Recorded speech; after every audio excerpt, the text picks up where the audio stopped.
پاکستان باندې د اشرف غنی بل گزار دا ځل سم خراب کړل. دا چې څنګه اوسې ورسره کړي مطلب تر پای را سره وګورئ.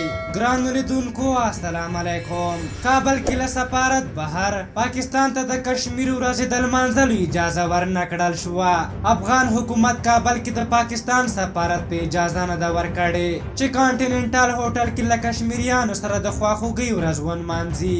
ټاکل شوي وه چې د پاکستان سفارت له کشمیریانو سره د خواخوږۍ ورځ نن چهارشنبه کانټیننټال هوټل کې ولمانځي، خو افغان حکومت ورته ویلي چې تاسو دغه کار نشئ لمانځلی. د معلوماتو له مخې له کشمیریانو سره د خواخوږۍ ورځې نمانځ غونډې ته زیات شمېر افغان سیاسون هم ورغوښتل شوي وو، خو افغان حکومت د کانټیننټال هوټل مسؤلینو ته ویلي چې د غونډې نمانځ غونډې ته اجازه ورنه کړي.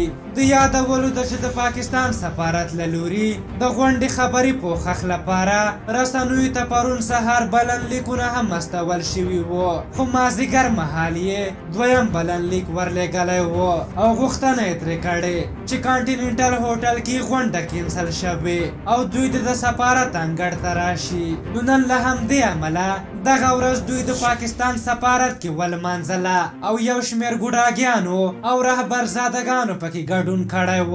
په هر حال جالبه ده پاکستان اوس په کابل کې د کشمیر سره خواخوږي کوي او بیا تمه هم لري چې حکومت دې هم ورته اجازه ورکړي. بلخوا پاکستانیانو ویلي چې دوی د اشرف غني دا کار غندي او د اشرف غني دا کار به د پاکستان او کشمیر خلک په تیږو باندې ولیکي او هیڅکله به یې هیر نه کړي. د دوی په اړه په هر حال خو هغوی چې سفارت ته ورځي غونډو کې ورسره ګډون کوي او دوی ته کار کوي ولس یې ویني او یو ورځ به د دې حساب کتاب ورسره وشي. په هر حال تاسو د افغان حکومت دغه کړنه څنګه ارزوئ؟